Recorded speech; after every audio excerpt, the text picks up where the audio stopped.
ኣብ ትሕት ዝበለ ቦታ ኣብቲ ፀበል ናይ ባሃደራ ከባቢ ዝርከበሉ ኣብኡ ተመስሪቱ ዝብልዎ ያው በስመ አብ ኢሎም ልሕሚ ክሓርዱ ተለዉ እታ ልሕሚ ምንቃዕ ኣብያቶም እዩ ዝበሃል ካብኡ ተልዒላ ድማ ላብ ዘውዚ እኒኦ መፂያ እሞ ኣብዙ ንኣሰዊኦም ተማህሊሎም እዚ ቤተ ክርስቲያን ዱይ ሰሪቶምዎ ዝብል ሓደ ታሪክ ዕብይ ዝበለ ታሪክ ኣሎ ሰሪሕ እኒኦ ብቆርበት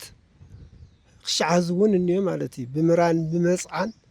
ኢቱ መጋጣጠሙ እዩ ማለት እዩ ዝሓጭን መስመር ግዛዕ ልበሃል ይፍለጥ መፅዓን ቀዲዶምስ ብመፅዓን ኣጋጢሞም እኒኦ ማለት ክሸዓዝ እውን ሃምኡ ኢሉ እኒኦ እቲ መንበርና ማለት እዩ 80 ካህን ዝኣክል ነይሩዎ ይልበሃል ማለት እዩ ያው እቲ 80 ካህን ያው ብቱ ገፅቱ እኒኦ ሰቐላታት ብዙሕ ሰቐላ ነይሩዎ እዩ ልበሃል ከም ንሰምዖ ማለት እዩ ንምንታይ ናይቶም ናይ ተምሃሮ ምናምናት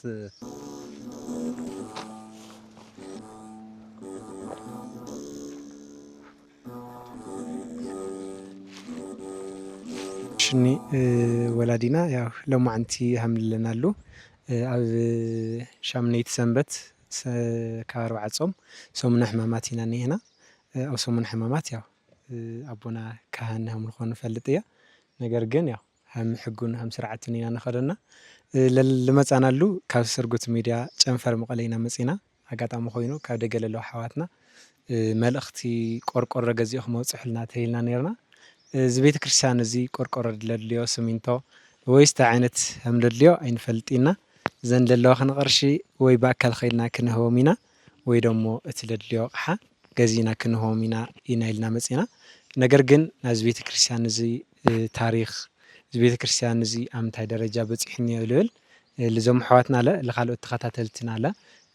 ኣብ ምንታይ ቦታ ይርከብ እንታይ ዓይነት ትሕዝቶ ኸ እኒኦ ብልብል ብፍላይ ደሞ ከም ዝፍለጥ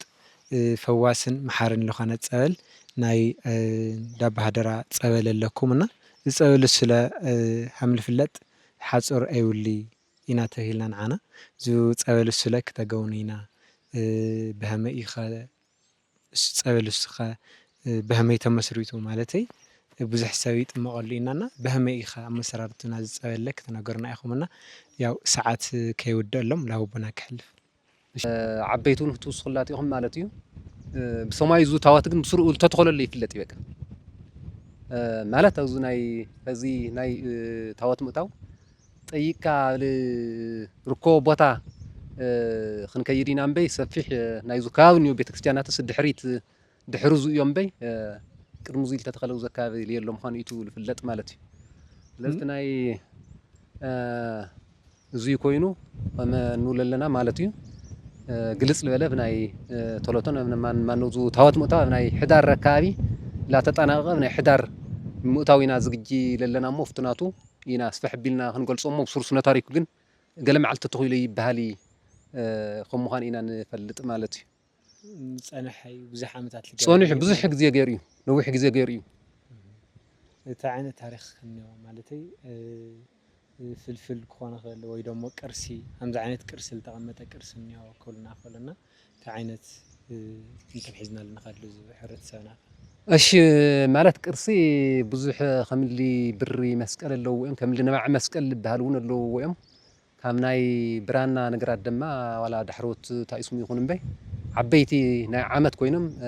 ዓበይቲ ስንክሳራት እውን ኣለዎ እዮም ማለት እዩ ስለዚ ካብኡ ተወጊሱ ድማ ዓበይቲ ወለድ እውን ስለለለኹም ናይ ዝመፅኦም እኒኦ መልእኽቲ ተስፍሕ ቢልና ካብ ዓበይቲ እውን ንእሽቶን እምበይ ንሕና ከም ንፈልጦ ከም ታይስሙ ኢና ግን ከምኡ ሰማይ ግን ከቢድ ታዋት እዩ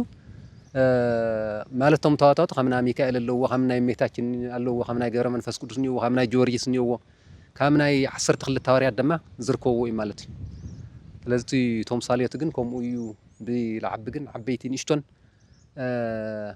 ሓበሬታ ኣበለብልካ ትምተት ውስኹ ታኽል ደልየ ማለት እዩ ፅቡቕ ሓሳብ እዩ ኣሕዋትና እውን እንኳዕ ብድሓን መፅኻቶም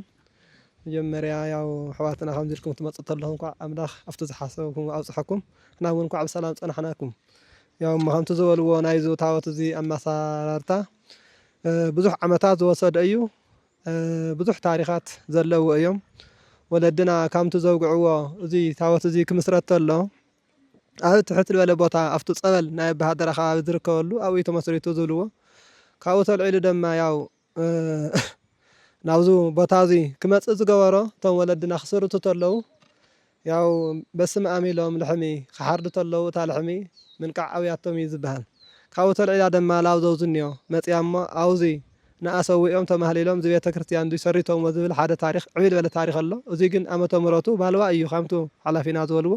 ክየው ዝበለ እዩ ዝበሃል ማለት እዩ እሞ ሕዚ እቲ ታቦት እውን ብዙሕ ቅርስታት ዘለዎ ነባዕ መስቀል ዝበሃል ያው ማይ ዝነብዕ ማለት እዩ እቲ ብሪ መስቀል ድማ ብወለድና ዝሰርሐ ከቢድ ላብ ክንዲዚ ግራማት ዝበሃል ዕብይ ዝበለ እዩ ብራናታት እውን ከምቱ ዝበልዎ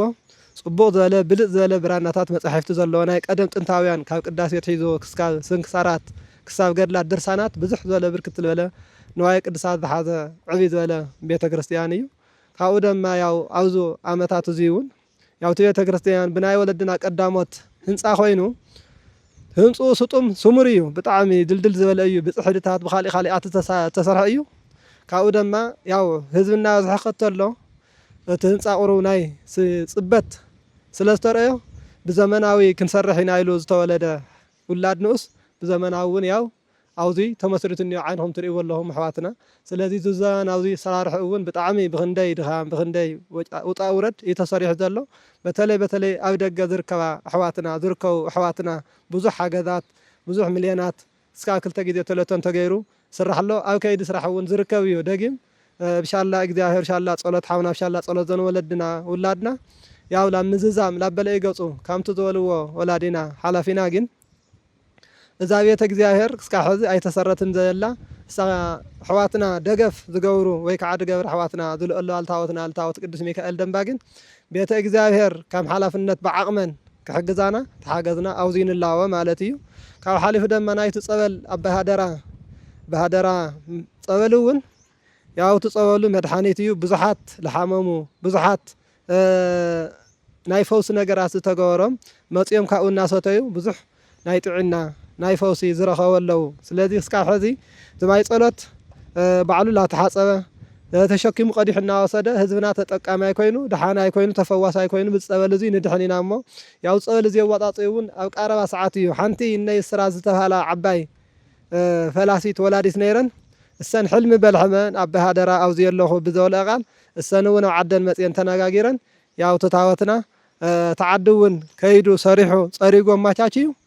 ያው ትጸበል ላተጠቀምናሉ መጻ ብዘን ወላድ ዚአን ለሓለሙ ሕልሚ እዩ ክሳብ ሕዚ እውን ኣብ ፈውሲን ኣብ ጽቡቕ ፀበልን ይርከብ ጽቡቕ ኢና ዘሎ ክብል ደልየ እየ ስለዚ ግን የቀኒየልና ስርሲት ይፈልኩም ዲያ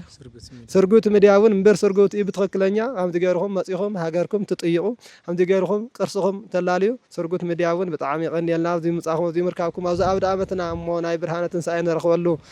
ዕለታት ኣብ ሰሙን ሕማማት መጺኹም ኣብዚ ጥይቁና ኣለኹም ኣሕዋትና እሞ ምስ ናይ ትንሳኤና ምስ ናይ ስግደትና ዘተሓሓዘ መጺኹም ለኣና ለድሊ ታወትና ለድሊ ለሃገር ለድሊ ደገፍቲ ድግፊና ኢልኩም መጺኹም ናኒኹም እተን ኣሕዋትና ለሓሰባለ እግዚኣብሔር ኣምላኽ ይፈጽመለን ንዓኻትም እውን ክብሪ ይሃበልና ክብል ደልየ ሰሪሕ እኒኦ ብቆርበት ክሸዓዝ እውን እኒኦ ማለት እዩ ብምራን ብመፅዓን እዩ መጋጣጠሙ እዩ ማለት እዩ ዝሓጭን መስመር ግዛዕ ልበሃል ይፍለጥ ብመስመር እዩ መፅዓን ቃዲዶምስ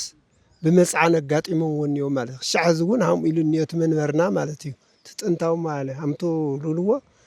ሓፀይና ወዶ ሓፀይ መንዶ ልበሃል ቀደምለ ይበሃል እሶም ሳምንተኛ ጊዜ ተርእየኒ ልበሉ ስብኣይ ኣሻዒቱ እሶም ተለው ዝተሰርሐ እዩ ልበሃል እሞ ዘይር ግን ሃምቲ ልበልዎ እቲ ፀገምና እውን እንተኾነ ትርእይዎ ኣለኹም ዚዙ ደረጃ ልበሃል እውን ገና የተመሰረተ እኒኦ እቲ ቤተ እግዚአብሔር ልበሃል እውን ገና የተመሰረተ እኒኦ ሃምቱ ልወት ኣለው ብዙሕ ፀገምስ እኒኦ ግን ሃምቱ ትልዎ ኣለኹም እቲ ደጋፊና ይደግፎም በይ ብኡ እዩ ትልልዎ ኣለዉ ካብዚ ኣብዚ ፍሕት ኣለዉ ኣብኒ ስምታመነ ወርቂ ድሞ ተገናዊ ቦታ እዚ ካብኡ ግን ሳቶም ግን ሒዞም ከሚሉ ጎንደር መናገሻ እናሃለዩ ዝበሃል ማለት ግን እዚ ሃፀይ ኣልባለው ህዙ እዮም ካብ ሽሕ ዘመን ዕቅብ ገበረ ማለት እዩ ተኾይን ወይ ሽሕ ሰለስተ ኣሎ ወይ ሽሕ ክልተ ግን መጭ ባጣን ገን ተታና እምበይ ዝግና ለው ማለት ግን ቱም ለአና በና ግን ኸይና ከንት ዝበሃል ኣሎ ኣክሱም እንዶ ጎንደር ደብረ ፀራው ዳኺዳ ክእለሽ እሞ ካብታ ታሪክ ሻል መፀ ግን ተንላይ ግን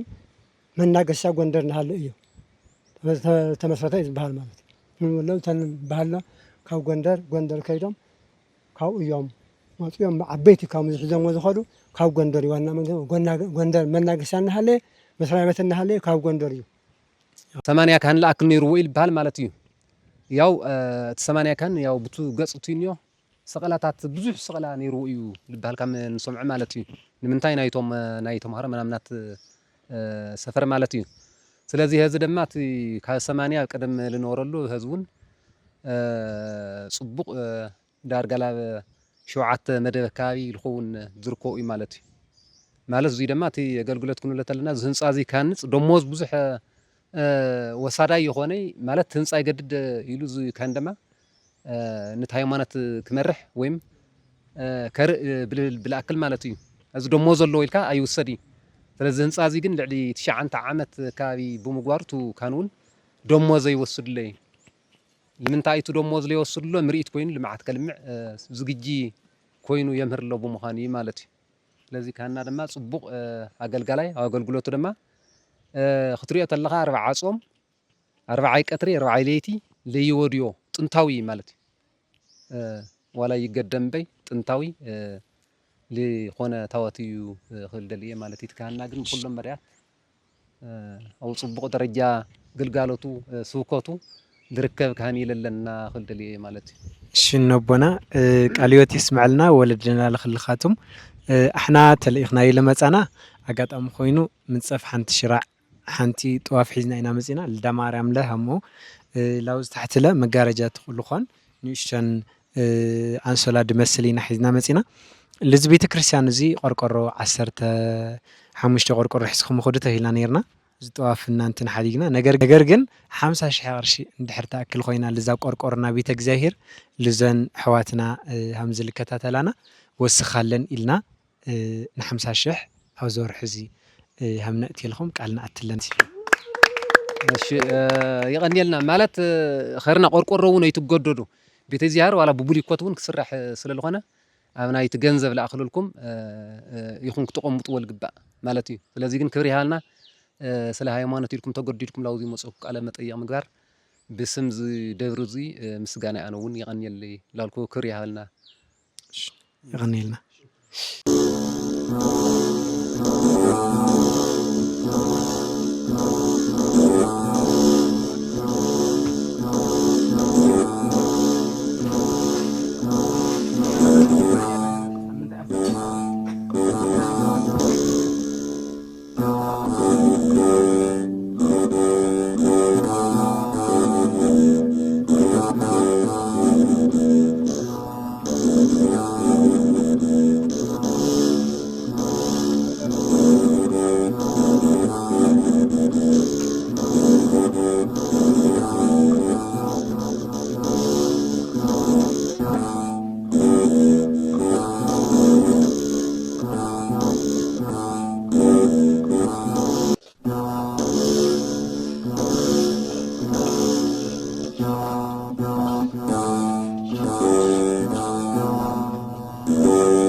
بار قال أواد يبهال مالتي قصرو عسرة لمزن ነባር ቃላዋዲ ይባሃል እዚ ድማ ብሪ መስቀል ብሪ ብራማ መስቀል ይባሃል ማለት እዩ እዚ ድማ ነባዕ ኮይኑ ነባዕ መስቀል ይባሃል እዚ ነባዕ እዚ ድማ ለሓመመሰ ያው ክሓምም ተሎ ማለት እዩ ብኸምዚ ጌርካ ላውዚ ጌርካ ላውዝዋኑ ብማይ ላውዝዋኑ ከምዚ ገይሩ ሕሙም ዝፍውስ ነባዕ ይባሃል እዚ ድማ ማለት እዩ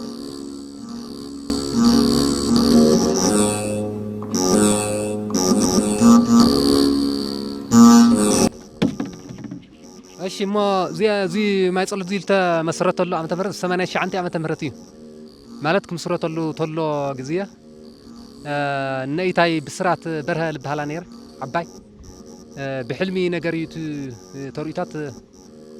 ሓሊመ እየ ብልብል ብልተመስረተት እዚ ግን ክምስረት ተሎ ብ89 ዓመተ ምህረት ክምስረት ተሎ ብዙሕ እዩ ማለት እዩ ምክንያቱ ናይ ገሃሲ ምግሃስ ሰቲኻ እዚ ታይስሙ ኮይኑ በ3 ከባቢ ነይሩ ንሪኦ ኣለና ቦታ ሰቲኻ ግን ልቁልቁል ገሃሲ ነይርዎ እዩ ካብኡ ድማ እዚ ናይ ፀይቂ ሓደ ነገራት ዝሓለፈ ገንዘብ ድማ ከምናሊ ሃለቃ ገረቻ ለብርሃ ልተሃለ ዓርሒ ገንዘብ ሰነታ ተመሊጡ ሙሉእ ከም ለሕያ ልፍለጥ እዩ ማለት እዩ ስለዚ ካብኡ ድማ ናይዚ ሓፎም ምናምን ልወፅእ ድማ ከም ለሃለቃ በላይ ገረት ክለል ተባሃሉ ምስ ደቆም ምስ ዕያሎም ለደሓነ ማይ ጸሎት እዩ ማለት እዩ ስለዚ ምስቱ ዘለና ፀገም ናይ ቤተክርስትያን ኣሰራርሓ ከም ትርእይዎ ኣለኹም ናይ ምዕራይ እውን ተጀሚሩሉ ሓንቲ ጋሪት ሰናይ ሰይቲ ዝየርጊፋትና ኣላ ማለት እዩ ስለዚ ግን ብዙሕ ሰብ ለደሓነ እዩ ተኣማናይ ዝኾነ ማይ ጸሎት ዘውዚሉ ዘሎ ቦታ ለይኾነስ ብዙሕ ካብ ዝተፈላለዩ ቦታታት ላመፁ ለድሕን ብምዃኑ እዩ ዝፍለጥ ዝማይ ጸሎት እዚ